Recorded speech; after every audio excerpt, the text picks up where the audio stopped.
inspirada por Deus entre 40 autores e 3 idiomas em 66 livros dentro de 1500 anos. No entanto, encaixa-se perfeitamente. Ela foi proibida, queimada e escarnecida. No entanto, ainda permanece. John Wycliffe foi o primeiro a traduzir a Bíblia para o idioma do povo comum, e ele foi queimado na fogueira. Homens e mulheres derramaram seu sangue pela Bíblia que está na sua casa.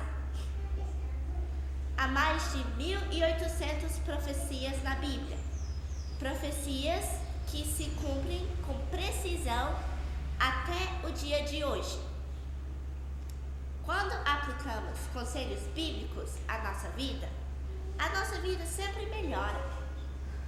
O nosso Messias está entrelaçado em todos os livros da Bíblia. Gênesis, Criador e Redentor. Êxodo, Cordeiro de Páscoa. Levítico, sacerdote. Números, árvore no deserto. E Deuteronômio, ele tornou-se uma unção para nós. Josué, comandante do exército do Senhor. Juízes, nos liberta da justiça. Ruth, nosso parente redentor. 1 Samuel 3:1, profeta e sacerdote e rei. 2 Samuel, rei de graça e amor. 1 e 2 Reis, rei reinante. 1 e 2 Crônicas, o templo glorioso. Esdras, o sacerdote fiel. Neemias, reconstrutor dos muros. Esther, protetor de seu povo. Jó, mediador entre Deus e homem. Salmos, o Senhor é nosso pastor. Provérbios, a sabedoria de Deus. Eclesiastes, nossa sabedoria. Cantares de Salomão, autor de amor fiel. Isaías, o servo sofredor. Jeremias, o profeta choroso. Lamentações, ele anuncia a ira de Deus. Ezequiel, filho do homem. Daniel, filho do homem voltando nas nuvens. Oséias, noivo. Joel, batizador com o Espírito Santo. Amós, portador de pecados. Juízes, juiz de quem faz maldição. Obadias, juiz de quem faz maldição. E Jonas, o Deus que perdoa. Miqueias, ele joga todos os meus pecados no fundo do mar. Naum, proclama paz mundial que nem imagina. Abacuque, esmaga e justiça. Sofonias, o guerreiro que salva. Ageu, o fonte de limpeza. Zacarias, o filho traspassado. Malaquias, o filho da retidão. Mateus, o Messias que é rei. Marcos, o Messias que é servo. Lucas, o Messias libertador. João, o Messias que é Deus na carne. Atos, o Espírito que habita no seu povo. Romanos, retidão de Deus. 1 e 2 Coríntios, o último Adão. Gálatas, nossa vida absoluta. Efésios, cabeça de todas as riquezas. Colossenses, plenitude da Trindade. 1 e 2 Tessalonicenses, plenitude da Trindade. 1 e 2 Timóteo, mediador entre Deus e o homem. Tito, esperança abençoada. Filemão, o amigo mais perto do que irmão. Hebreus, o santo que tira meus pecados. Tiago, juízo na porta. 1 e 2 Pedro, esperança e sofrimento. 1, 2, 3 João, fonte de toda a verdade. Judas, Deus, nosso Salvador. Apocalipse, Rei dos Reis e Senhor dos Senhores. Salmos 119, 44.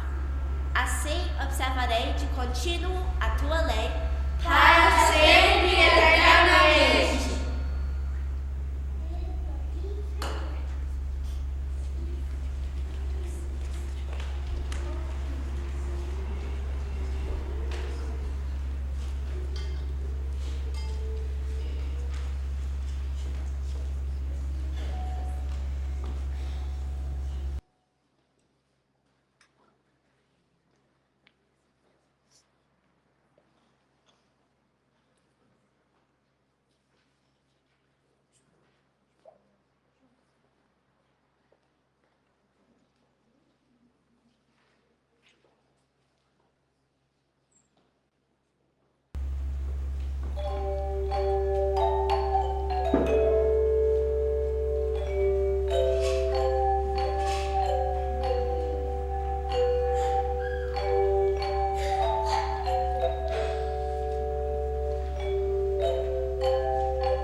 No dia 24 de dezembro, no ano do 420 DC, uma família judia celebrou Chanukah, como todas as famílias naquela época e até hoje.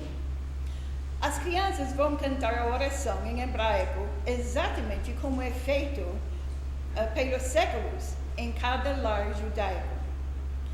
Traduzido é: abençoado és tu, Senhor nosso Deus, Rei do Universo, quem santificou-nos com seus mandamentos e mandou-nos acender a luz de Chanukah.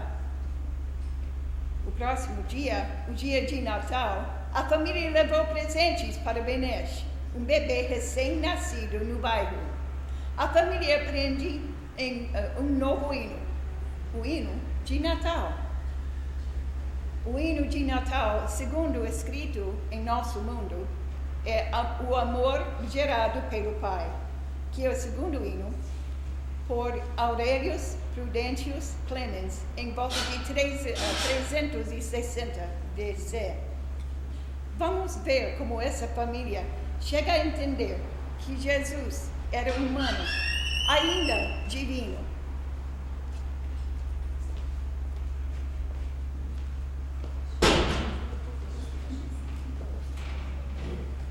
Devolva agora! Não!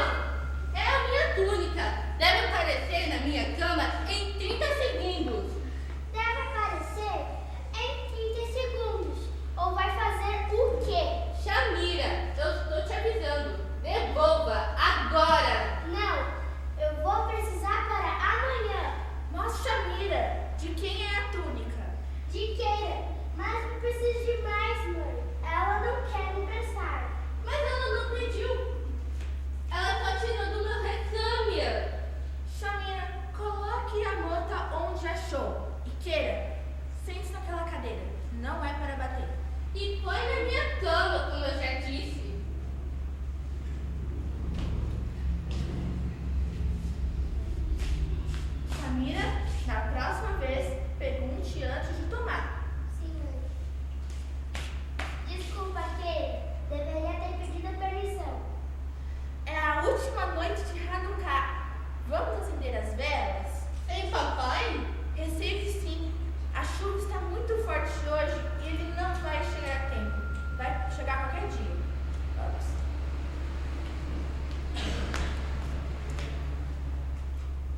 bebê Benesh.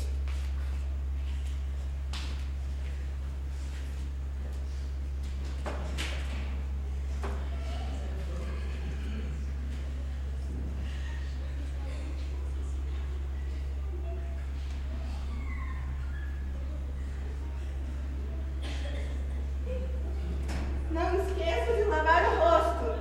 Vamos entregar os presentes para bebê Benesh. Quero levar o cavalo. Posso levar a moto para você, mãe?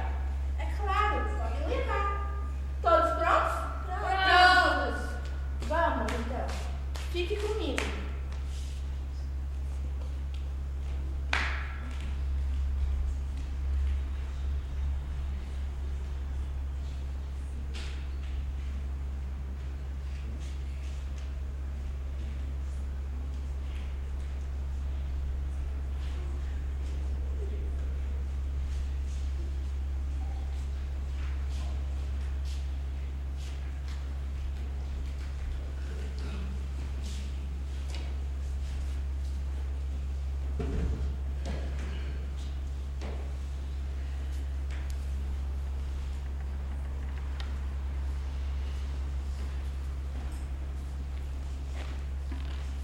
Bom dia. Eu não vou atuar, eu vou só pregar. Por favor, abram suas Bíblias para o livro de Gálatas, capítulo de número 4. Vou colocar já o microfone aqui.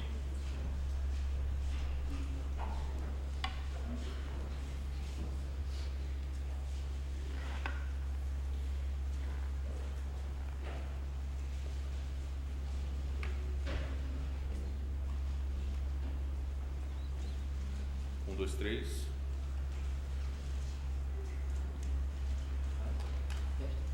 Um, dois, três.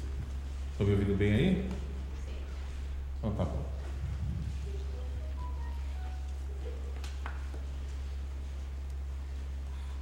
Vamos lá então.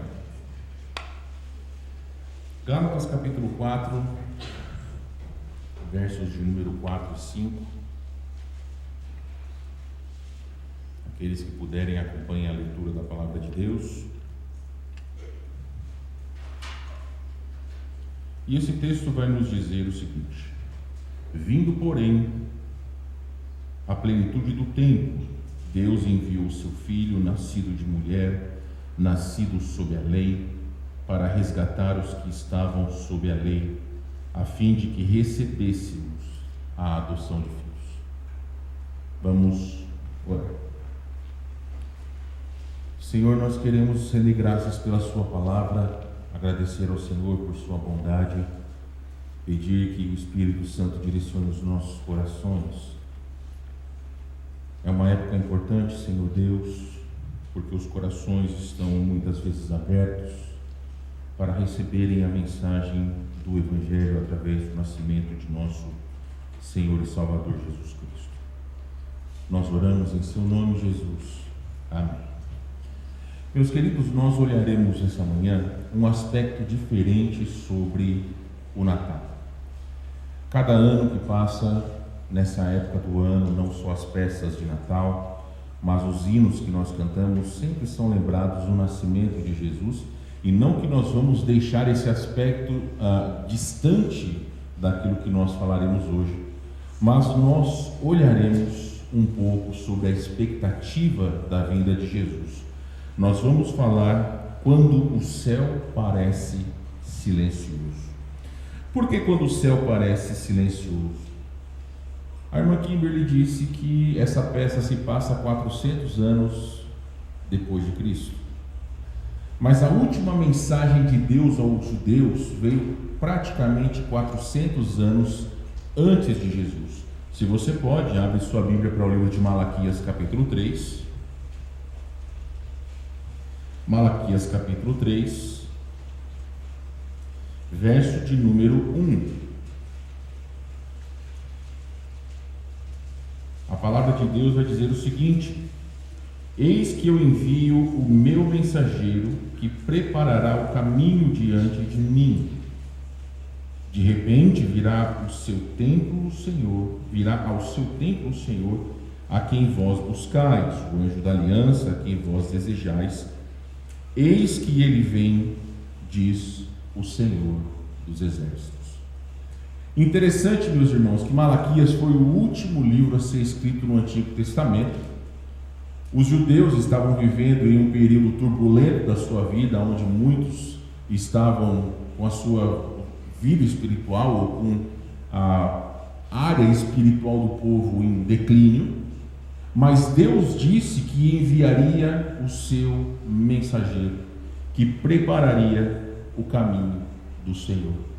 Então, durante praticamente 400 anos, houve um período de silêncio, onde o povo esperava que Deus pudesse falar, e Deus se manteve em silêncio.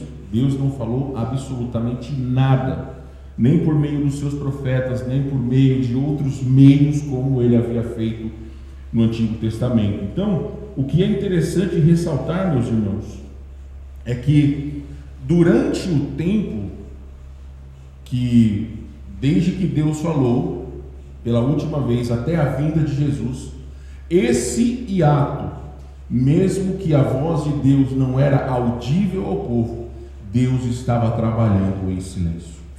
O texto que nós lemos em Gálatas capítulo 4 diz que exatamente no tempo certo Deus enviou o seu Filho a esse mundo.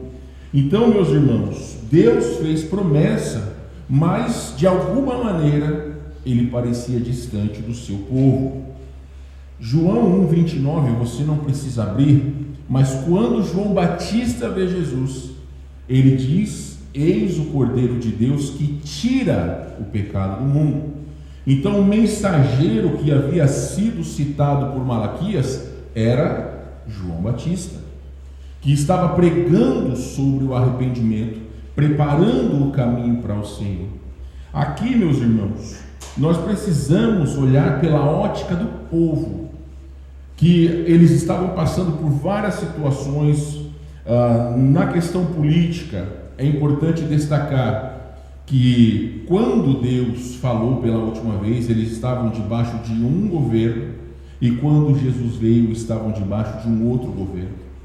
Os romanos trouxeram a paz, ou seja, já não havia guerras quando Jesus veio.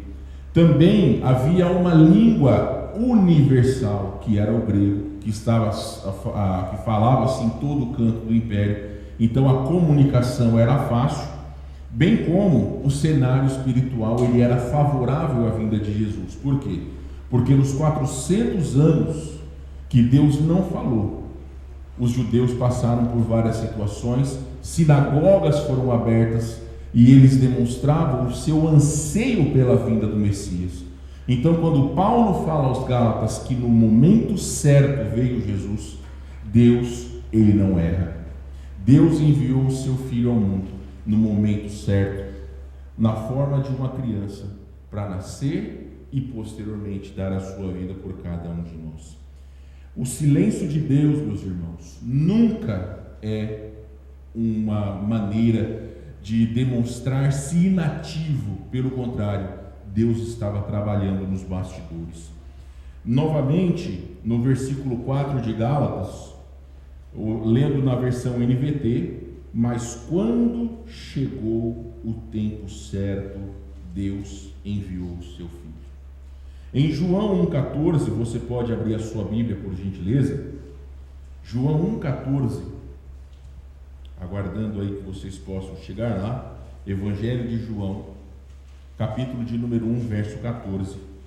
A palavra de Deus vai dizer que o Verbo se fez carne e habitou entre nós, cheio de graça e de verdade, e vimos sua glória, glória como unigênito do Pai.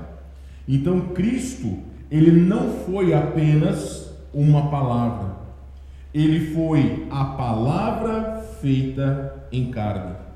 Ele não veio para ser a voz de Deus, ele é o próprio Deus, como diz o próprio nome Emanuel, ele é o Deus conosco.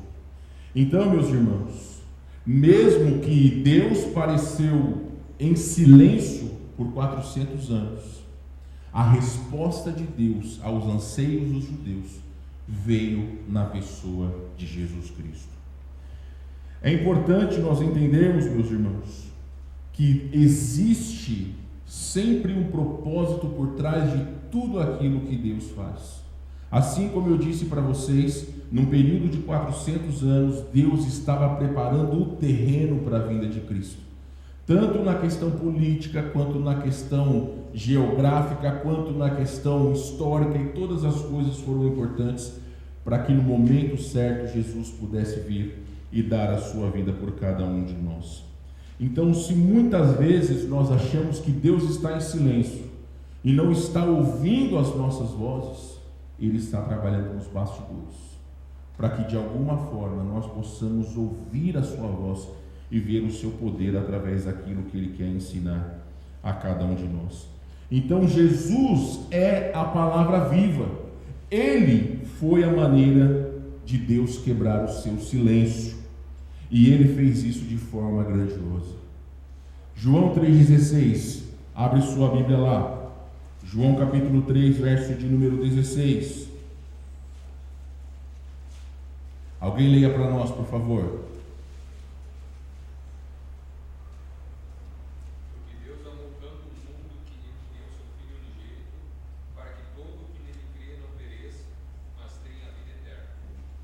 Então, meus queridos, esse texto deixa muito claro que Deus, Ele não apenas quis falar conosco, mas o desejo de Deus é nos transformar, foi nos resgatar através da vinda de seu Filho ao mundo. Os judeus estavam esperando alguém que viesse tirá-los da opressão dos romanos, que viesse estabelecer o reino messiânico nesse mundo. Mas não é para esse motivo que Deus enviou Jesus. Como o próprio texto que nós lemos em João 3,16 deixa claro que o motivo que Jesus veio a esse mundo foi para dar a sua vida por cada um de nós. Jesus é a palavra de Deus. Foi a quebra de silêncio para que nós pudéssemos ouvir a voz de Deus. O Natal é um convite para que todos nós possamos ouvir a voz de Deus novamente. Não é um período apenas de festas, de comunhão, de confraternização, mas é um momento para nós ouvirmos a voz de Deus através de Jesus Cristo. Eu concluo essa mensagem dizendo a todos vocês que o Natal é a prova de que Deus não apenas nos ouve no silêncio, mas também fala conosco através de Jesus Cristo, a palavra viva. Então, meus irmãos, Deus, Ele não estava em silêncio, estava preparando a vinda de Jesus. Essa peça, esse período, nós estamos refletindo no que Jesus significa para cada um de nós. Essa é a mensagem que nós queremos transmitir a todos. Baixe sua cabeça, feche seus olhos, vamos orar. Pedimos, Senhor Deus, que sua palavra fale aos nossos corações. Jesus veio a esse mundo para dar a sua vida por nós. A todos, ó Deus, é importante entender que no momento que o Senhor não falou mais através dos seus profetas, o Senhor estava preparando o mundo para a vinda de Jesus, e Ele veio e deu a sua vida para nos resgatar. O Natal, Senhor Deus, é um período onde nós precisamos refletir na grandiosidade do seu amor, porque o Senhor enviou o seu único Filho para dar a sua vida por nós. Pedimos a sua bênção, pedimos que o Senhor penetre em cada coração essa manhã. Usa as crianças para transmitir a tua mensagem, ó Deus. Damos graças ao Senhor, agradecidos por esse tempo, e também usa o Espírito Santo para falar a cada coração através da tua palavra. Damos graças em nome de Jesus. Amém.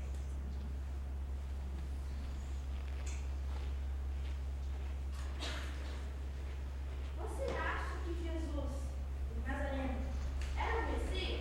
Sim, ele é. Como você tem certeza? Moisés disse que ele seria descendente de Abraão, Isaac e Jacó.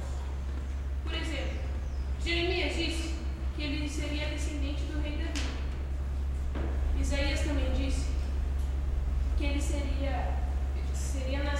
uma virgem de Nazaré.